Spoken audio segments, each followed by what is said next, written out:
I'm so happy that you decided to join me today and that you decided to join the Friday forums. Um, I'm going to go ahead and get started.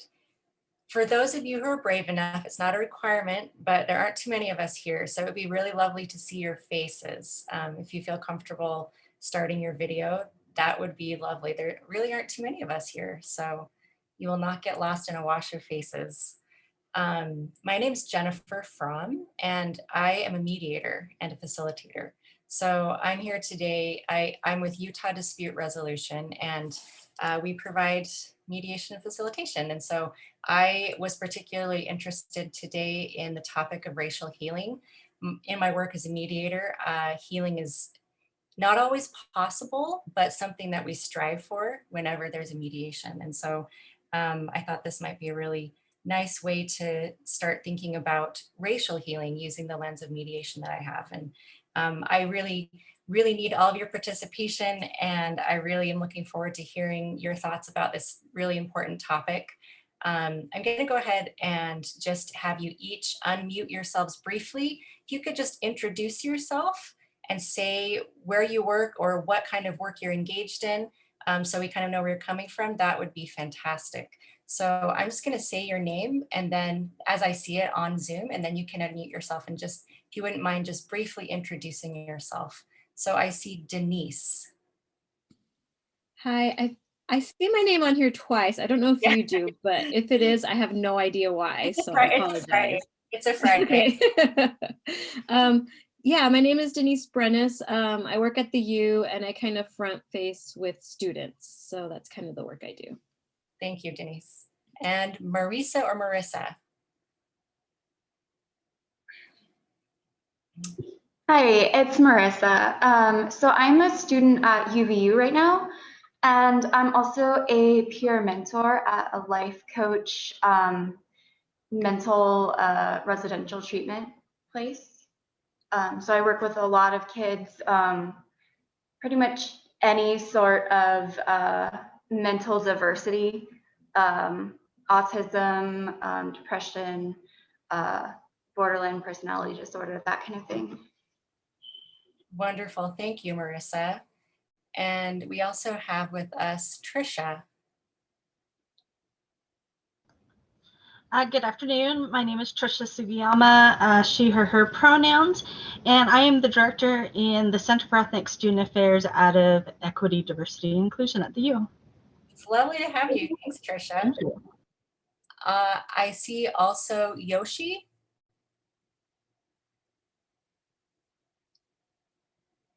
Yoshi, if you're there, would you mind unmuting yourself and just giving us a brief introduction? Might not have Yoshi with us at this second. Okay. And then I got a message from Moani, and I'm sorry, I don't know if I'm saying your name correctly, but Moani says her mic. Okay, great. Thank you for that message. All right, so welcome, Moani. We're glad to have you here too. Would you mind chatting to me who you are, where you're coming from?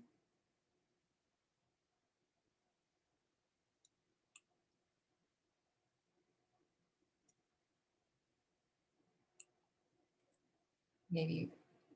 So Moani is a student staff worker at the LGBT Resource Center. All right, thank you. Wonderful. I think, and you're a student at the U, at the University of Utah. Yes, wonderful. Thank you for being here.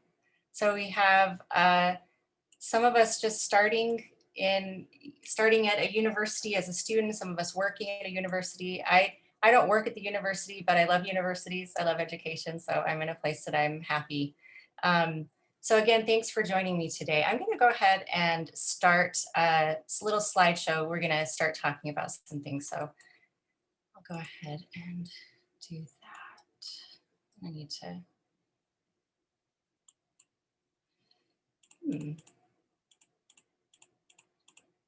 Okay. Can you all hear me still and see me still? It's good.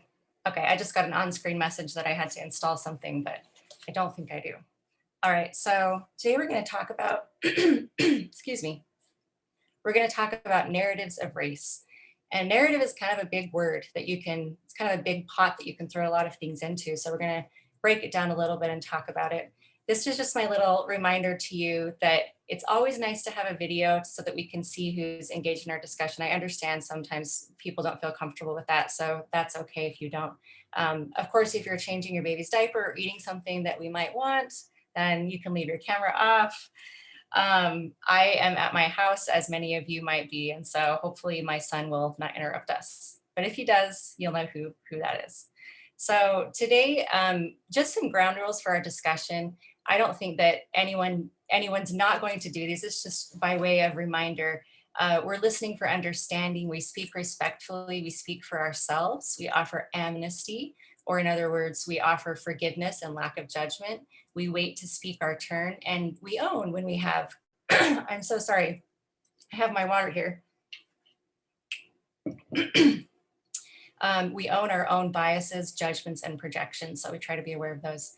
And then we don't want to interrupt, make negative gestures, make others wrong, do side talk, which is pretty hard to do on Zoom, so we're not going to be a problem here, or do teaching and preaching. So our goal is to find mutual understanding, not to prove points. So first, if you could, in the chat, type 3 words that describe how you feel when talking about race. So we're all coming at this from very different places. I am a white girl. I grew up in Utah. I've lived in other places. I've lived in foreign countries. I've lived in places where I was definitely a minority in some ways, but I haven't experienced race the same way that people of color have. But my words are curious, overwhelmed, and concerned. I kind of feel all 3 of these things when I think about race. So if you would take a second, just think about your 3 words and chat them. And right now the chat's coming just to me. And so whatever 3 words you pick, nobody's going to know what name they're associated with. So I'm just going to read them as a list. So take a second and think about your 3 words, and you can type them in the chat.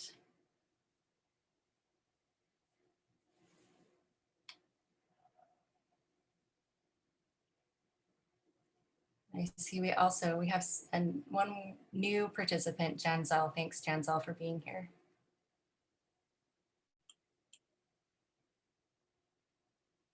Nobody's chatted any words. There we go. I got some now. Keep it going. I'd love to hear from everybody.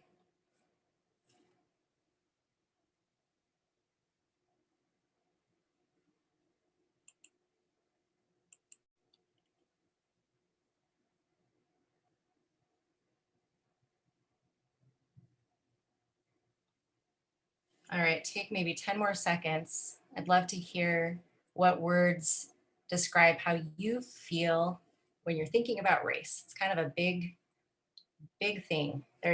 So feeling overwhelmed is very normal. You know, feeling unsure, uncertain, those are very normal too. So we've got cautious, overwhelmed, hopeful, overwhelmed, multiracial, constant. Those are really, really good words. I like all of these words. Cautious, tired, hopeful, hesitant. So kind of a theme here. We've got cautious, we've got hesitant, right? We've got overwhelmed, but also hopeful. So it's pretty amazing the range of emotions that we can feel when talking about such a big topic, that we can simultaneously feel kind of, you know, tired or unsure, but also really hopeful, right? And I think that those are all really normal feelings. And I think just as a comment on how we process things, it's often helpful for us to remember we can hold those emotions together in ourselves at the same time. We don't have to choose one or the other. We can feel the range of emotions. And as long as we decide, don't let those incapacitate us and make it so we can't act, then that's okay. In fact, I think it's an asset to have such a range of emotions, because then we're sensitive to other people. Then we're really aware of some of the challenges other people are facing, right? Okay. And I've lost track. I did my share screen, and I think I need to do it back again. Okay. Thank you for sharing your thoughts about how you feel when you're thinking about race. Acknowledging how we're feeling about things is a really important step, right? And speaking of healing today, especially. All right, that started before I was ready, sorry. This is a British comedian. His name is Nabil Abdul Rashid. If you can't understand him at first, that's okay. He's speaking really fast with a British accent, so I'm gonna play it for you twice. But I'll tell you what I appreciate about him when we're done, but see if you can catch his joke. Whoops, that's not what I wanted to do. Sorry, guys. The annoying thing about being Muslim in 21st century Britain is you know the MI5 prevent and Home Office listen on your phone calls, but they don't go halves on the bill. They follow you on Twitter, they don't retweet. They follow you on Facebook, but they don't poke. Well, not on Facebook, they poke you at the airport. Okay, so I'm gonna play that for you one more time and see if you can catch it. It's kind of hard the first time. So he's talking about MI5, which is the like CIA or FBI, right, in England. All right. Oh, again, I did that again. I'm sorry, guys. I'm trying to learn how to use this the right way. The annoying thing about being Muslim in 21st century Britain is you know the MI5 prevent and Home Office listen on your phone calls, but they don't go halves on the bill. They follow you on Twitter, they don't retweet. They follow you on Facebook, but they don't poke. Well, not on Facebook, they poke you at the airport. Okay, so let me just go back so you can see it. Okay, so the thing, humor and jokes about race are pretty fraught, and it can be a challenge to decide whether we think it's appropriate or inappropriate. He's a Muslim Black man living in London, and he's experiencing racism. And one of his ways of dealing with it is to insert a little humor into his life about it. And other people are laughing along with him. He has a very thick skin, I'm sure, obviously, too. So whether or not we agree that humor is the right way to start thinking about racism, or if it's okay to bring in humor, what I like is that he's acknowledging the lived reality of living as a Black Muslim man in London, and he's sharing that. And I think that for me is really important, that when we're thinking about healing, we have to acknowledge realities, right? We have to remember our histories. We have to be rooted in what actually has happened with the history of race in our country, because we don't exist in a vacuum. We're all products of our whole history, right? And so I really appreciate about that about him, that he's trying to acknowledge what's happening in his life rather than just brush it off or pretend it's not happening or whatever. He's actually acknowledging it kind of upfront. So that's something I like about him. Okay, so the next thing I wanted to do was just think about, so we're talking about narratives. Narratives, they come in so many packages, right? Books, movies, podcasts, songs. We hear stories from other people, right? Social media. So there's narratives everywhere, stories that people have lived, or stories that are fiction, but they're designed to help us understand our world better or to highlight certain realities, right?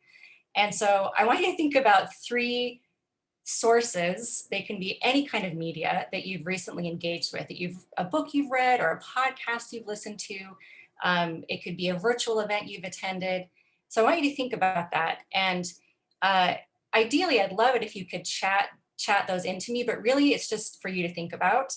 I was trying to be really honest. So even though I have tried to read a lot of books to become more aware of racism and systemic racism in particular, I tried to be fair and say, okay, I also watched Jurassic World because my son's obsessed with dinosaurs. So I watched Jurassic World with him, and that didn't have anybody who was a minority in it. But I also participated in the National Day of Racial Healing, which, if you haven't heard about, is pretty amazing. It happened on January 19th. And there were some amazing performers, including Amanda Gorman, who, the poet laureate, the youth poet laureate of the United States, the first ever, who read at Joe Biden's inauguration, her poem, and she was part of that. So, and many other people too. So it's a really beautiful event. I encourage you to go look it up on YouTube and take part in it. And then also recently I read a youth fiction book called Esperanza Rising, which is about a Mexican girl who migrates to California with her mother. They have to leave because of a series of unfortunate events, but her experience in a camp, an agricultural labor kind of camp in California. So those are the 3 that I recently read. So just take a second and think about what are 3 kind of media sources you've recently used or engaged with. You can write them down. I'd love it if you would chat a couple in so I can get a sense for them, but it's really kind of just for you.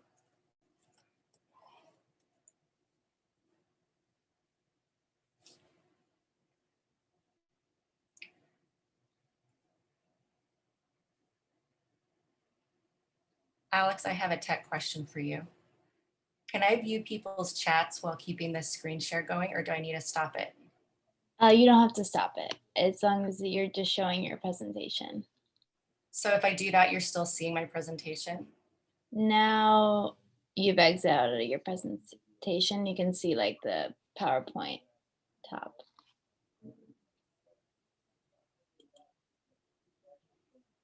How do I view the chat without exiting the share screen then?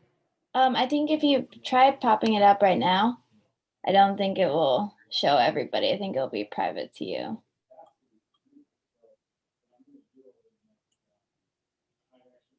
Do you see it on the bottom if you scroll your mouse down? Down near the bottom of your computer? Now I see it. Now I see it. Thank you. Okay.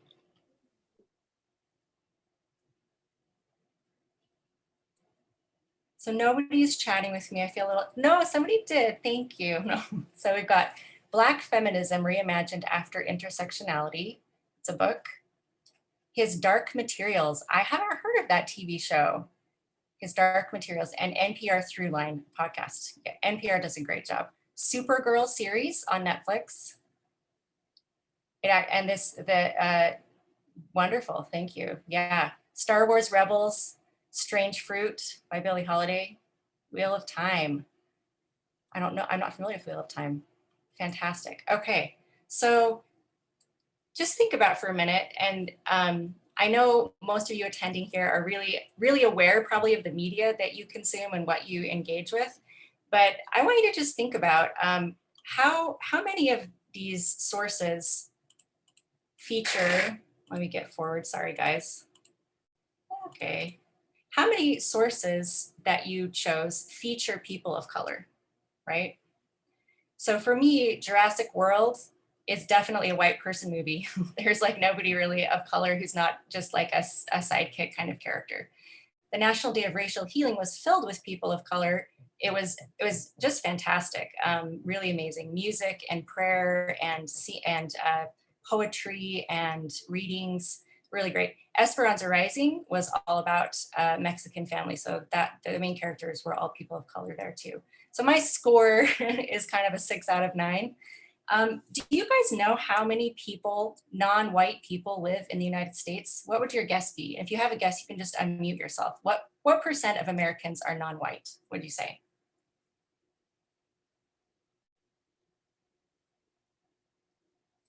And if you're wrong, nobody's gonna judge you.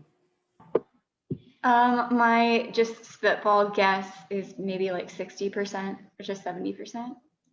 Are non-white or white? Non-white. Okay, so it's not quite that high. It's about 40%. That's close. So about 40% of people in our country are non-white. How much of our media, how much of what we see in media is non-white? There's no percentage here. This is just me trying to get you to think about. There's no research study that I'm aware of that's been done about this. However, the point is, thinking back over all the things that I've watched and listened to and read, definitely not 40% were focused around people of color. And so part of my challenge for us today and for you to think about is how we can increase the percentage of things that we expose ourselves to so that more voices come from people of color. Just like we want our government to be more representative of all races, just like we want our university administrations and faculty and staff to be more representative, we also need to take that at a personal level, right? Starting with ourselves, how can we make what we watch and consume become more racially diverse, right? Okay, so here's the big question. What does racism then have to do with what we listen to, read, and watch?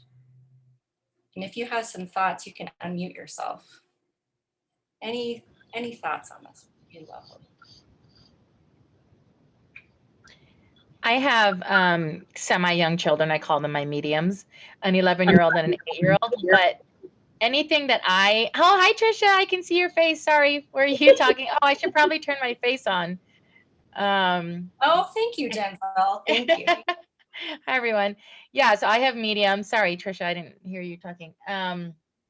And so if I'm watching or reading or, not having conversations that include, things that are happening, current events or race, specifically for my children who are multiracial, or if I'm not watching anything that includes people of color, or, it just doesn't provide that reality for my children. And I'm not a native to Utah, so I knew before I had children that I wanted to ensure that they knew that the world wasn't only predominantly white. And I've tried to be intentional about creating that space, but it's really hard here. And it's hard to create like the generational, like respect. Like I'm from Hawaii, so the respect that you give to your elders, it's hard to do without your kupuna or your grandparents here, those types of things. So in general, if we listen or read or watch things that open the world up more, especially to our children who will be watching us or listening to us, then that would be better if we diversify everything that we're doing.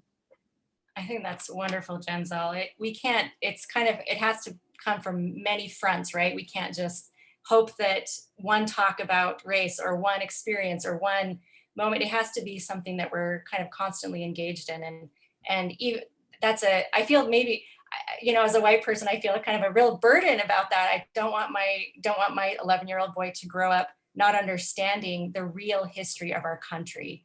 For me, that's a really big, important part of what I'm trying to do right now, is understand and try to speak with school boards and educators about how we can be more truthful about our history, right? And I think that's just wonderful. Any other thoughts? I think that also kind of hits on like that there are other cultures and areas like that create knowledge and hold knowledge and truths. I've been thinking about this a lot. When I was little, my parents were very intentional about representation, and my mom would color like curly dark hair on my birthday cards because they didn't exist, right? And so she would purposely make like this little girl have poofy curly frizzy hair like I have, and get a tan color and color in the skin color of the card, because representation matters in terms of viewing ourselves in a sense of belonging, in a sense of beauty, in a sense of knowledge and truth holders.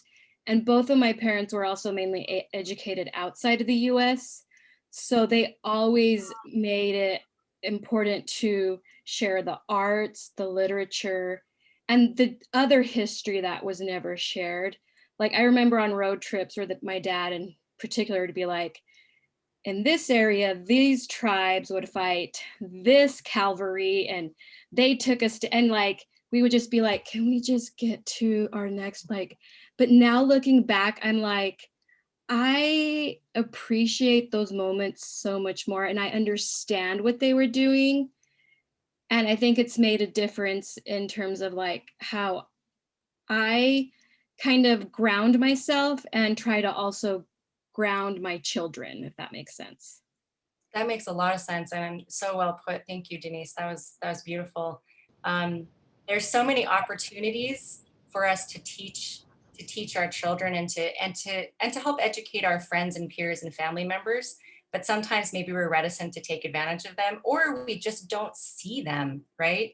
Lack of awareness is a big problem. And so just becoming aware that what we're consuming, and when we're on vacation or driving or we're, whatever we're doing, watching movies, reading, consuming media that way, right? Those are all opportunities if we'll use them that way. So that's really lovely. I think that's great. Well, and I wanted to jump in and definitely say that it also leads to some of the false narratives and the myths that go out there. I mean, I think just the Capitol and what happened at the state Capitol really points out how media stages different groups and how they talk about different individuals. And this is something, you know, we've known for years within our communities and within the work we do.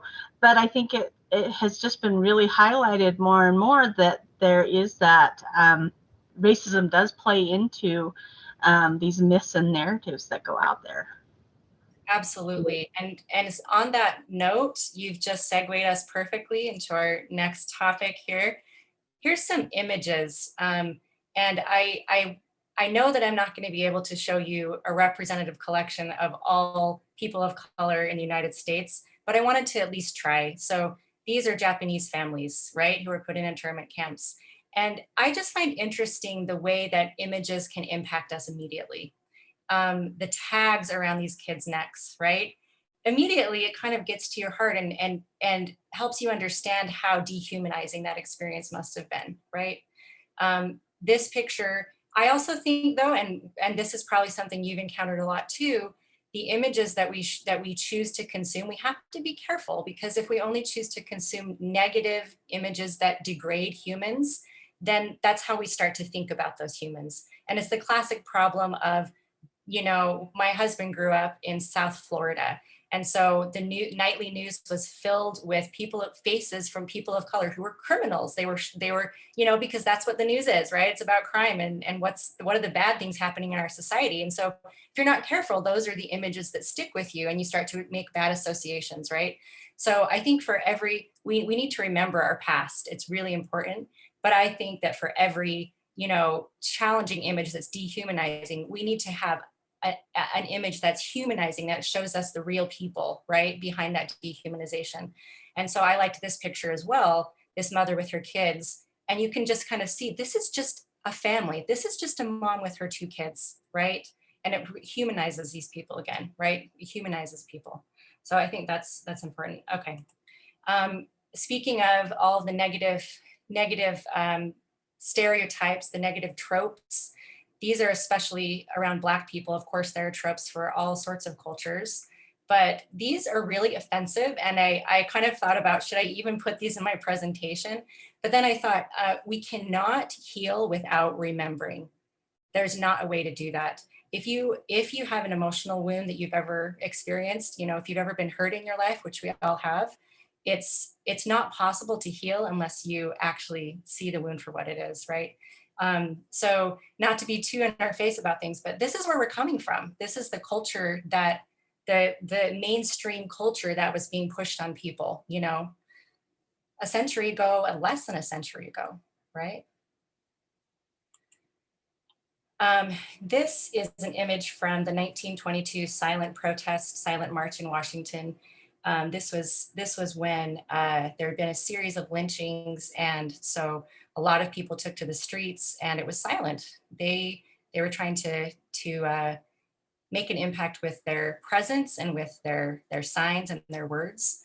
And I'm contrasting that with these images, because if this is all you see of Black people and you don't see these images, right, then it can be easy to keep having that feeling of dehumanization or degradation, right? And it doesn't just impact white people to think negatively about other races, it impacts all of us. We're all impacted by messaging. Really not pleasant to confront these things from our past, really not pleasant.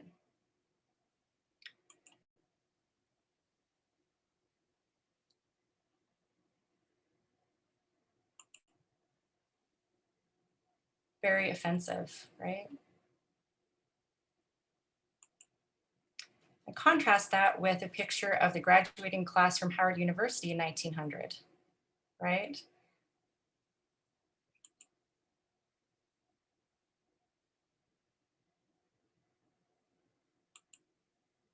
And the women at Fisk University here. And then this is from our present day, right? I am not a virus. So some counter messaging. All right, so John Lewis, may his soul rest in peace. What a wonderful man, right? He said, the movement without storytelling is like birds without wings. And I found that one of my most productive entry points to learning about racism has been through stories. I listened to the Moth podcast. That exposed me many years ago for the first time to thinking about issues of race. And you know, I grew up here, but I have lived in pretty multicultural places. But I'm still not a person of color. So my only hope for really trying to understand is to hear people's stories. And I think those are also ways for us to kind of creak open the door a little bit slowly, a little bit at a time, for people who might not see the problem the way that we do, right? So this is a scene from Birth of a Nation, The Birth of a Nation, I think actually, that's not quite correct, The Birth of a Nation. This was the first film ever screened at the White House under President Woodrow Wilson, who was no friend to progressive measures for people of color, unfortunately. But this movie glorified the Ku Klux Klan, and it really showed you just an image of a degraded black human. Have any of you seen Get Out? It's a horror film, which is not my typical genre. Okay, I'm seeing you nod your head, Denise. All right. So what's interesting to me is that this scene and this scene are kind of the same in some ways, meaning here we know who is against the person of color, and it's clear who is going to hurt him. Here, Chris, the main character, is not sure. He feels uncomfortable because something doesn't feel quite right. He feels like he's surrounded by there's no one who looks like him, with a few exceptions. There's really no one who looks like him. They're praising him. They're kind of talking about his blackness in a kind of weird way that makes him uncomfortable. And here he has a harder time recognizing who it is who's going to hurt him eventually. And it's a horror film, and so, you know, in the end, things don't go very well. So this is not like representative of our reality. That's not why I chose it, but rather just to highlight that whereas racism used to be so easy to recognize, so blatant, you saw those extremely blatant, you know, signs and symbols of racism. Now it's systemic, meaning it's filtered throughout society. And so it's less easy, although of course there are clear and direct things we can do, but it's not always as clear to identify. And that's why we have to really get into the systems that are behind everything, right? And then also The Blind Side. I really didn't like this movie. I don't know, maybe some of you watched it and really did like it, but it's just because it's too common. We've got the white savior narrative going on here. This young Black boy growing up in a drug den, essentially, right? And this white family comes in and kind of saves the day. And it's based on a true story, and it's lovely, and there's a lot of humanity there. But the fact that movie producers and directors and writers are choosing these topics over and over is a problem, right? We need to hear not just stories of the white savior. We've heard that over and over. We need other stories. For example, if you have not watched anything directed by Steve McQueen, go tonight and rent something or find something that he's directed. He is fantastic. So he actually grew up in the same community where this story took place. So this was in West London. I'm just looking at my facts to make sure I get them right. I watched this recently, but my memory is not that great. So here we are. So this is in West London, and the name of the restaurant was the Mangrove, and it was a Trinidadian restaurant, and it was in kind of a community of Trinidadians. And it was just this is based on a true story, over and over, it was targeted by police. They would come in and ransack the place, and they would break things, and they would drag people out. And it was really, really bad. And what I love about this film is that you can see the people who are being affected. They represent themselves in some cases to make their case stronger. They stand up for themselves. They are creating a movement. They have a couple of white sidekicks, right? But it's not a white savior narrative, right? They are the story. They are the story. And I think that's why I loved it. I want to hear their story. I want to hear, you know, I don't want to hear it from a white person's perspective. I want to hear it from their perspective. And so there's a whole series called Small Acts, and it's really fantastic. Media coverage. Denise, you were talking about that, weren't you? Or someone was talking about media coverage. After certain high profile deaths happen, police killings, the media coverage goes up, right? We suddenly start hearing more and more about things, but then it goes back down. And like I was saying, the way that media has covered things has changed over the years, but it's still really problematic. It's still something that we have to be really aware of. If we're only watching certain news sources or reading certain newspapers, we might not get the full picture of what's actually happening in our country, right? Even really like respected cultural institutions, right? Like the National Geographic had a lot of embedded racism in the way that they would write stories, the way they would report stories, right? So Aboriginal Australians were called savages who ranked lowest intelligence of all human beings. That was less than 100 years ago, right? And what I liked that they did is they said for decades, oops, that's not what I meant to do, sorry. For decades, our coverage was racist. To rise above our past, we must acknowledge it. And I appreciated that, but I had a question for you guys. Let's go forward here. So, okay, so, and just one more quote here. It's hard for an individual or a country to evolve past discomfort if the source of the anxiety is only discussed in hushed tones, right? So just an encouragement to talk about the hard stuff, right?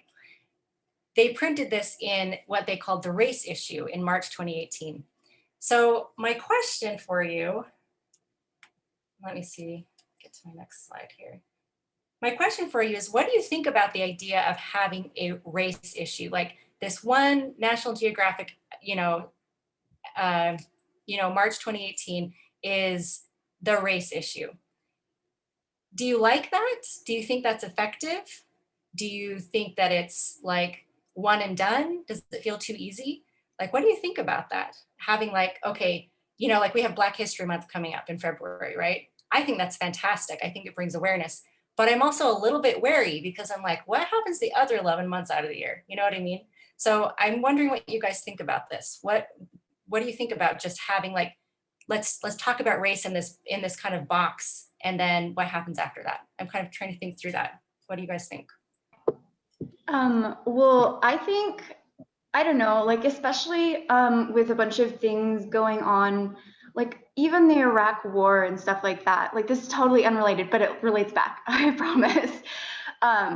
But there were so many things that I was trying to play catch up on that I wish had just been like, I could just look to one source and say, oh, like the whole kind of overview of this story makes sense now. Because I was a kid when that was happening and I wasn't like supposed to be like aware that, all the ins and outs of what was politically going on behind it. And so I think like for me, while like one issue isn't enough, like it should be the goal to make it like a year-long, like always included side of the story, or like an integrated part. But I think that for a lot of people, especially because I don't know, just recently I've really been noticing like I've kind of like as diverse as I thought I was, because I grew up in Washington, D.C., but as diverse as I thought I was, I've been living in this like almost separate reality of what people of color live in. And so I think having one source to go to that kind of catches you up on another side is really helpful, because ignorance, I think, is the biggest problem. That's really well said. Thanks, Marissa. I agree with you. Any other thoughts, Denise? Thank you, Marissa, for sharing that. I appreciate that. And yeah, I agree. I think it needs to be more than just one, but it also, I would add, needs to go deeper. It's like, okay, you're acknowledging this. Let's acknowledge how you're running, who you're hiring, what is the diversity within your writers, your editors, your photographers, because that goes back to content, right? If I would hope if there were more representation, then those things would probably, hopefully wouldn't have been printed, right? Like, but moving forward, how do we prevent that from continuing to happen? And how do we support communities? And I think companies need to do much more than just say or print. They need to actually live it and like represent it, so to say, if that makes sense. That was very well said. I couldn't agree with you more.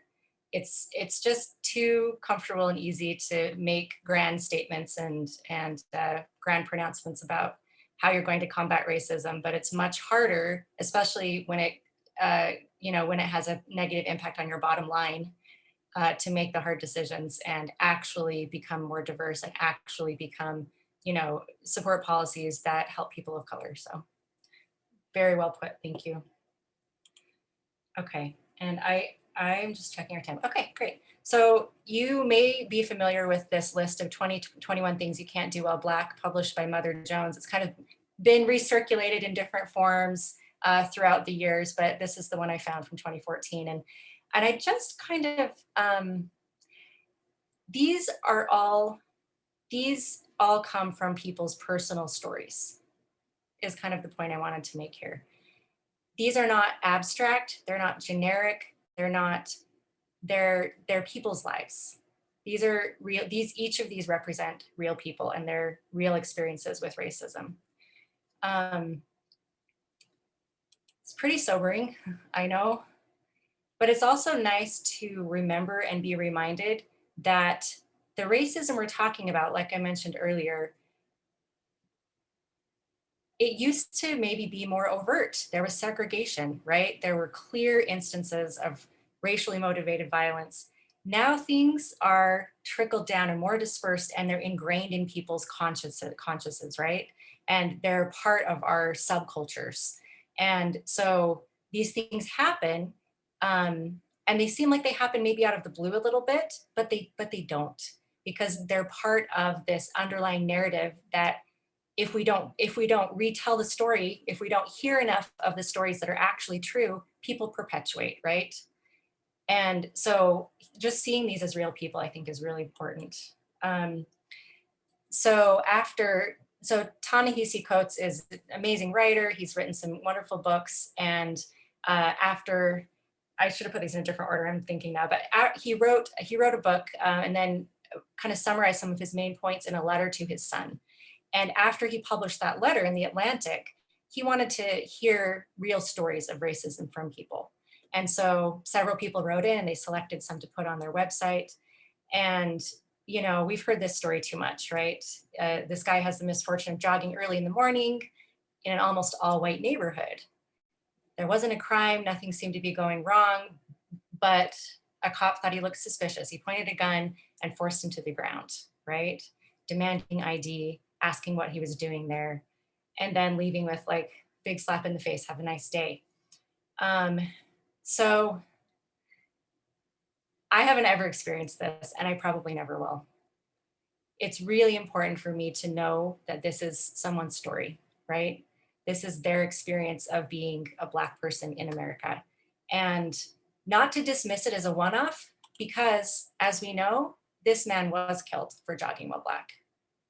This isn't just a bad cop, right? This isn't just a one-off incident. It's revealing of a larger problem that we have. And this incident, this incident's not the right word, this tragedy with Ahmaud Arbery really emphasizes that these stories about, not all of them, very fortunately, not all of them end in someone being hurt or someone dying, but that's what they could end in. And that's the fear that, many people of color live with every day. And recognizing that's how can we heal if we don't recognize the kind of pain and fear, right, that people are experiencing every day. I also put the pictures up of his assailants and murderers because, and I put a picture up of him smiling because, again, I think it's important that we don't let ourselves get desensitized. I know some people cannot watch the cell phone coverage footage of these terrible incidents that happen, and I don't think they should have to. Of course, I don't think that has to be part of our quote education. It is really important to be aware that it happened, but again, I don't want us to become desensitized. And we have so many images flooding at us every day through social media, newspapers, whatever, that it's important that we take care, right? I want to remember that they took the life of someone who had a bright future, who was a happy person, who had a family, right? And so that's why I want to put these pictures up too. Yeah. Other stories, James Juanito, San Francisco, chalking Black Lives Matter outside his own home. White woman approaches him. I didn't want to misrepresent or caricature her, but this is literally how she looked during the encounter. She was very abrasive, very racist, and didn't think that he should be there chalking a house that wasn't his. It was his house. And she said she knew who lived there. She was clearly lying. So another story there. It's a story of a Black man in San Francisco, and he was trying clothes on. He left the store with the lunchbox and was basically tackled to the pavement, and really embarrassing situation for him. I don't know if you've watched This Is America. It has more than 750 million views, so maybe a couple of those are yours. It's a pretty haunting, harrowing, interesting look at, from an artistic perspective about colored lives in America. And you get a sense for some of the hope and some of the beauty, but also the despair and the rage, and the way that racism is systematized. It's just there. Really interesting music video. I'm going to kind of scroll past. This example is at my alma mater, so I was pretty interested in it. You know, this white girl called the police because her black classmate was sleeping in the common room. It's unclear whether she recognized her as being a classmate, but the point is she was kind of interrogated, and she had to show her ID and all of these things. And I put up these pictures because, again, how we choose to represent people matters. This is a smiling, happy picture of both. Here they're in different contexts. Lolade is in a professional context, and Sarah, you know, I'm not sure if this was from a drama performance or what, but she looks very different. So how we choose to represent people matters a lot. And then we have the Amy Cooper, Christian Cooper incident at Central Park, where Amy Cooper called and said, "I'm going to tell them there's an African-American man threatening my life," which was a lie. He was asking her to put her dog on a leash because it was a bird area where you weren't supposed to have off-leash dogs. And Christian Cooper says he accepts her apology, but says that particular act was definitely racist. And I liked how he distinguished. He said, you know, he didn't harp on, "You're a racist, you're a racist." He said that act was racist. And I think the reason that's important is because it's kind of like the sin and the sinner, right? It's important for us to be able to identify specifically, this was racist, right? We can change that, right? If a whole person, or if we call a whole person or a whole institution racist, it's hard to tackle. Like, what do we do, right? If we can make it definable and specific and objective, then we can tackle it, right? Then we can actually try to make it better. Okay, so I have more material than we have time for. I'm going to just kind of skim through it a little bit. This is from Ta-Nehisi Coates. He talks about the American heritage of destroying the Black body. And I know that feels a little bit dark, but he wants his son to remember that his Black body is treated differently in America. And again, this is a hard reality, but in order to heal from this, we have to acknowledge that that's how it has been in our country, right? Same experience he had, a white woman, it was actually a man, a white man said, "I could have you arrested," because he was trying to protect his son. There had been a little incident on the elevator. And Ta-Nehisi Coates says, when that man said, "I could have you arrested," what he really meant to say, or what he could have said is, "I could take your body." Because calling the police, bringing in law enforcement is to threaten or jeopardize a Black man's life, right? Okay, this is the last main point that I wanted to make, and you've been really wonderful. Thanks for sticking with it this long. So the last point I wanted to make is that we are always forming unconscious biases, and in fact, I listened to a really interesting study recently about how babies form unconscious biases just as much as adults do. We start doing it from the time we're born, apparently. And the unconscious bias is, say a baby's presented with 2 rattles. One is blue, one is orange. They choose the orange rattle. They are now going to prefer that orange rattle over the blue one, even though they're essentially the same choice. And so my question was how we could use unconscious bias to work for us rather than against us. And my kind of answer is that we can choose those things that will help us become informed about race and about racism and about our history, that will preemptively kind of fill our minds with that good information, right? So we can use that to help us, because then our minds will gravitate to that. We'll want to choose those things more, right? Harvard Implicit Bias Project, maybe some of you are aware of this. You can go online and take various batteries of tests to determine your preference for certain things.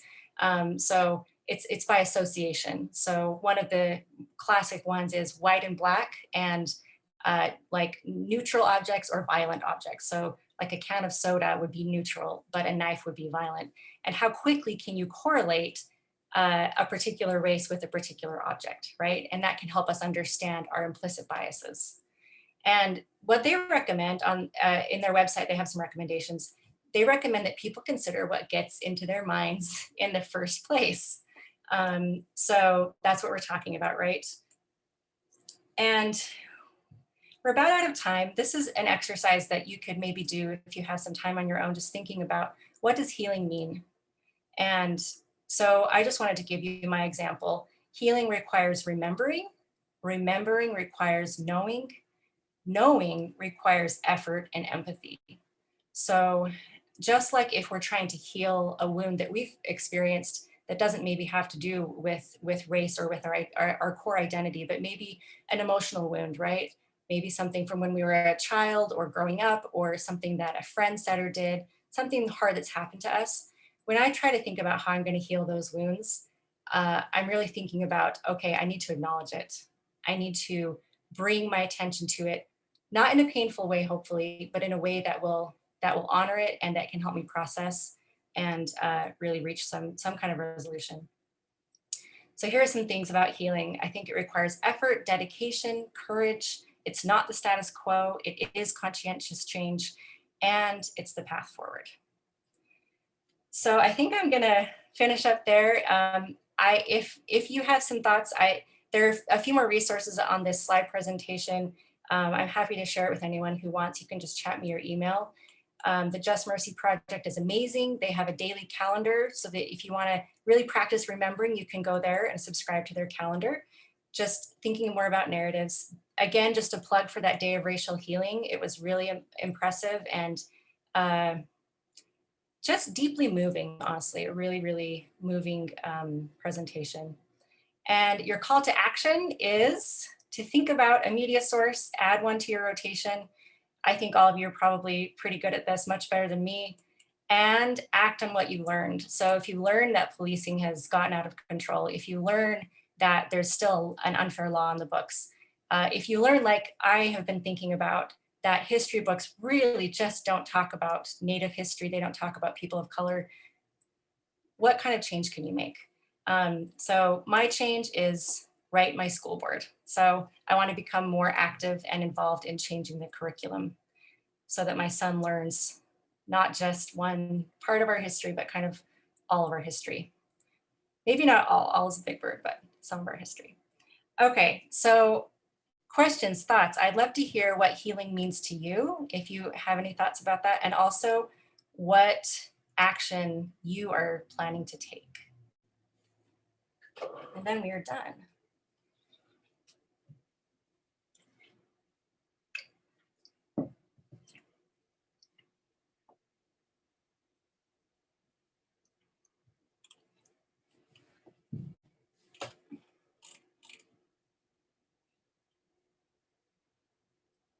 Anybody have any closing thoughts about healing or about so necessarily in relation to that question, but sure. one thing that kind of I wouldn't say it bothered me, But it was definitely like, it kept sparking a thought during your presentation, was that like, because I am white, I can't get my screen to work, but I am white, and like, I can't remember where I heard it, but like, suffering is the great equalizer is like a quote I heard recently. And like, I think that we need to acknowledge that, like, just because you're not Black doesn't, or colored or whatever, doesn't mean that you can't ever experience anything that would be able to make you relate. I mean, I personally have like a lot of trauma, and so, like, you were talking about some of those police things, and I was like almost reliving it, and I was like, I mean, there definitely is a race wall, but I think there are a lot of ways that we can break through it just with our everyday experiences. Oh, I appreciate you sharing that so much. Thank you. I couldn't agree more. And I think that's why I love personal stories and narratives so much, because they can really connect us and they can open the door to somebody's heart and what their real experience has been. And but I really appreciate people who share their stories. They have to be really vulnerable. They have to be really compassionate and courageous to share their stories. And some stories are easier to share than others, but I completely appreciate what you're saying. And I think there are a lot of connection points for us, for absolute sure, especially if we're willing to listen. Yeah, really appreciate that. Thank you. I have to run to another meeting. But Yeah, thank you, Denise. Thanks for being here. All right, thank you all so much. I will let you go. Have a lovely weekend. I appreciate you being here and hope that you'll take some action. That's our real thing that we're trying to do, is choose something to do to combat structural racism. So, all right. Thank you all.